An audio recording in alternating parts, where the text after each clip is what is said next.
Winter was drawing near in the great wood, and the air held a crisp promise of the cold to come. Pip the squirrel was a picture of quiet efficiency, his small paws a blur as they dug, buried, and patted down the earth over another precious nut. Every movement was precise. Every action served a purpose. He was all substance, no show.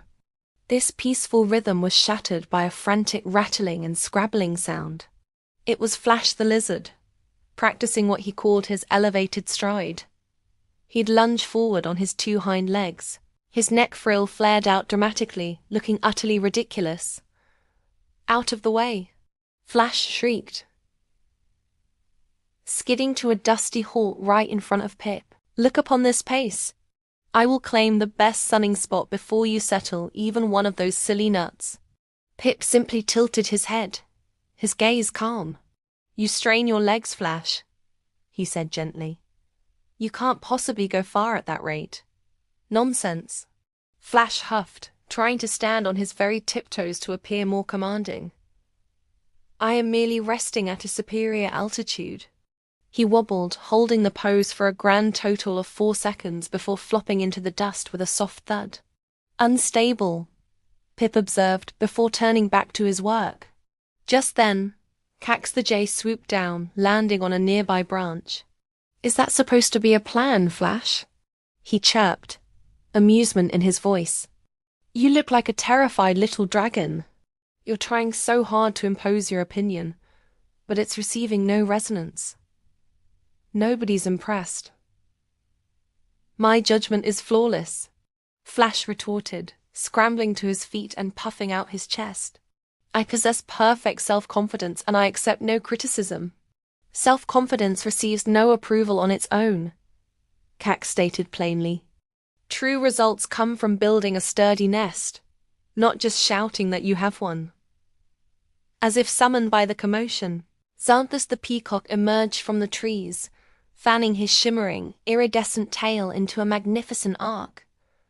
Observe true splendor, he declared, his voice dripping with arrogance. My beauty establishes all commendation. My self-conceit masters this entire glade.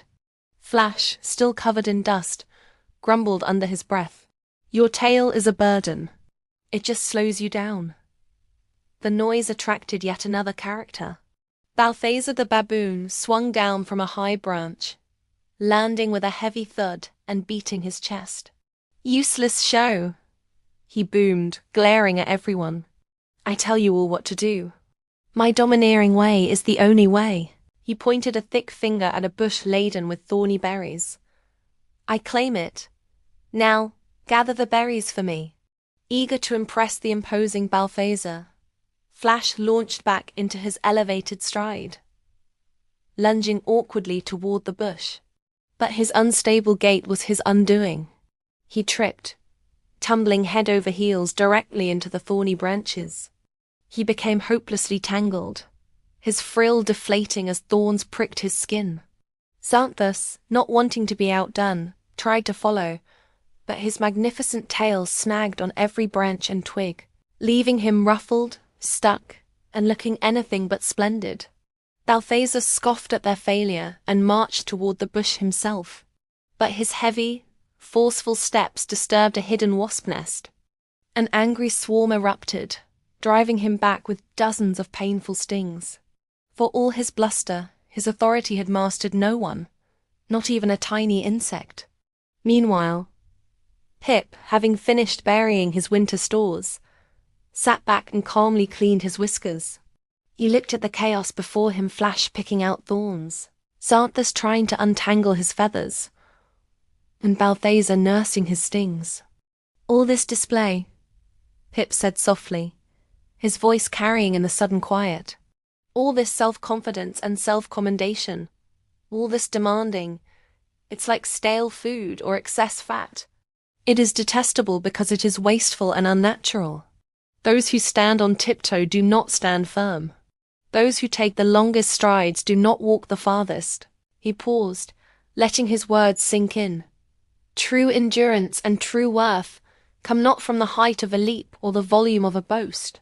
They come from the quiet perfection of a single well-buried nut, and the steady, humble work of living in harmony with the great wood. Flash, wincing as he pulled another thorn from his skin, nodded slowly. Even the proud Balthazar stayed quiet, humbled by the wasps. They finally understood. All their straining and bragging had been nothing but a burden, a useless weight that had only hindered them from reaching the very goals they so desperately sought. The fable is based on chapter 24 of the ancient old master, Laozi's Tao Te Ching.